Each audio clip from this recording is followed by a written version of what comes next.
नमस्कार दोस्तों, आप सभी का स्वागत है मेरे चैनल श्याम भाई ऑफिशियल में।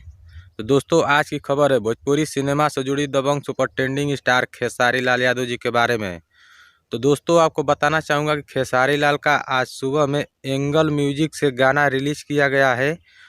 खेसारी लाल का इस सीजन का पहला होली सॉन्ग रिलीज किया गया है आज सुबह में 6:30 पे। अगर आप लोग नहीं सुने हैं तो जा कर के एंगल म्यूजिक से सुन लीजिए।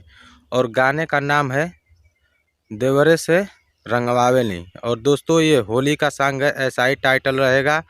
और बता दें कि इस गाने को लिखे हैं मनीष माही और म्यूजिक दिए हैं दीपक ठाकुर जी म्यूजिक दिए हैं। और बहुत ही ब्लास्ट वीडियो। और दोस्तों, आपको बताना चाहूँगा कि यह एक झलक है। अभी तो इस सीज़न के 30 से 35 गाने आने बाकी हैं होली के पूरा सीज़न के। तो आप लोग इस गाने को सुनिए और प्यार दुलार दीजिए। बहुत ही बेहतरीन गाना रिलीज़ किया गया है आप लोग के बीच। अगर आप लोग नहीं सुने हैं तो एंगल म्यूजिक यूट्यूब पे सर्च कीजिए और जाइए और गाने को सुनिए और शेयर करिए। और दोस्तों, अगर अपडेट पसंद आई है तो इस वीडियो को लाइक करके शेयर लगा दीजिएगा। और चैनल पे आप लोग नए आ गए हैं तो चैनल को सब्सक्राइब करके साथ में बेल नोटिफिकेशन को ऑन कर लीजिएगा कि मेरी आने वाली अगली वीडियो आप लोगों को सबसे पहले मिल सके। दोस्तों, फिलहाल के लिए इतना ही।